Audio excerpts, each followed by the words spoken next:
Good morning and welcome to another edition of Director's Chair.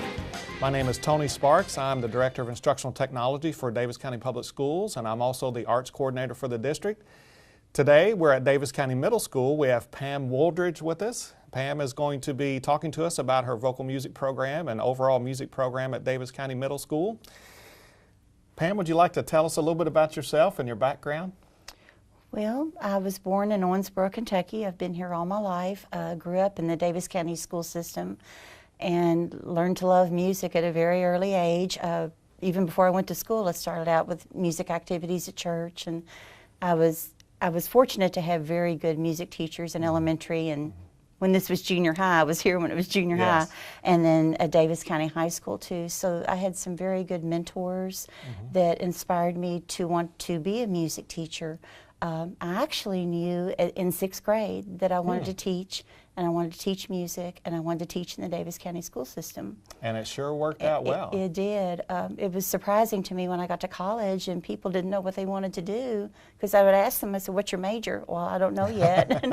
And I'm sitting there saying, "Well, what's your major?" And they would ask me that, and I would say, "Music education." And, "Well, how long have you known?" "Well, since I was in 6th grade." I mean, that never changed. So, that is and here wonderful. I am. Wonderful. All these years later. I know you have a lot of different opportunities for teaching classes here, and your schedules probably change from year to year. What are some of the classes you're teaching this year, or your favorite subjects to teach? Well, I teach choir. I have 7th and 8th grade choir right now for the rest of the year. I had 6th grade choir the first semester. A couple of years ago, I started a performing arts class instead of just regular music classes with my general music kids. And so that includes music, drama, and dance. And I do 3 weeks of each, which sort of breaks up the 9 weeks and keeps their interest in the different areas of the arts. So I guess my first love is choir, because I've always loved to sing, even since I was a little bitty.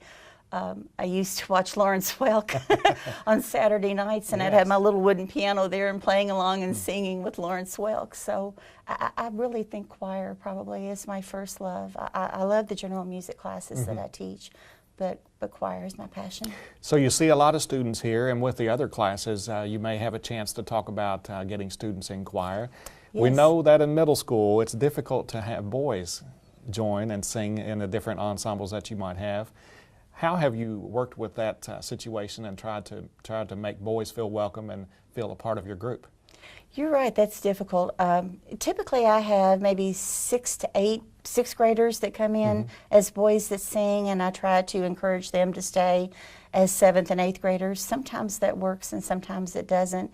With middle school, you just can't push them to want to do something like that, because it's just a very awkward age in terms of their voices obviously changing, and they feel not comfortable being in a group like that, but you do try to encourage them to sing. I have asked kids in my general music classes, if they would be interested in being in choir, and some have, and some have switched their schedules and have done that, and some have said, "No, I'd rather not do that." So I mean, obviously you can't push them to do that, but you try to encourage them to do that.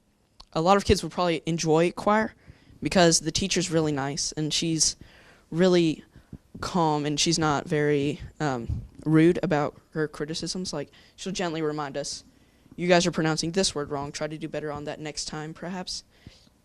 And I always enjoy being able to sit by my friends. So you have students, I'm sure, that really love music and maybe even want to study it further in high school or college. What are some things that you would try to do to encourage those students to excel or take it to the next level? Well, I think with them, I tell them the story of my musical experiences within the day, and especially if they're going to stay within the school system, I can really relate to that and be able to share those things with them. So I tell them of my experiences and even things I remember that we did back in elementary school. I mean, that was a long time ago for me, but I remember it. It's just something that has always stayed with me, and the things we did here and then in the high school.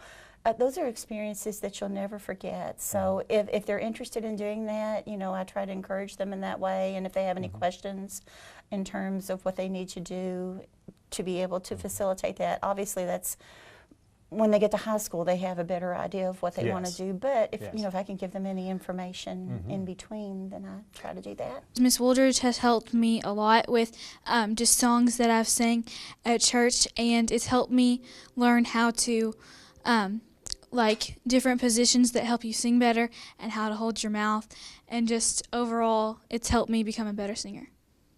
Sounds like you have a really good mix of students who want to do it more as fun and being with their friends, and also a good mix of students that want to possibly study music later on. So that's wonderful. What would your students say is their favorite part of choir? My favorite performance so far has been in 7th grade when we sang in the Veterans Day performance here at school. My music is kind of inspired by my church, of course. I've already talked about that. And then I grew up listening to country music. So I tend to listen to those artists, and I imagine that I tend to sing in ways that they do more than anything. So I think they like singing all varieties of songs. A lot of them are being introduced to foreign language pieces for the very first time. That's a struggle at first, Yes, but then they yes. learn to enjoy the language once they learn it and feel comfortable with it. And then they love the popular songs. I love the songs from the 60s and the 70s, obviously, because that's my era. Yes. But and they really enjoy them too, because when Glee first came out, they were using songs from that, and they're familiar with those songs.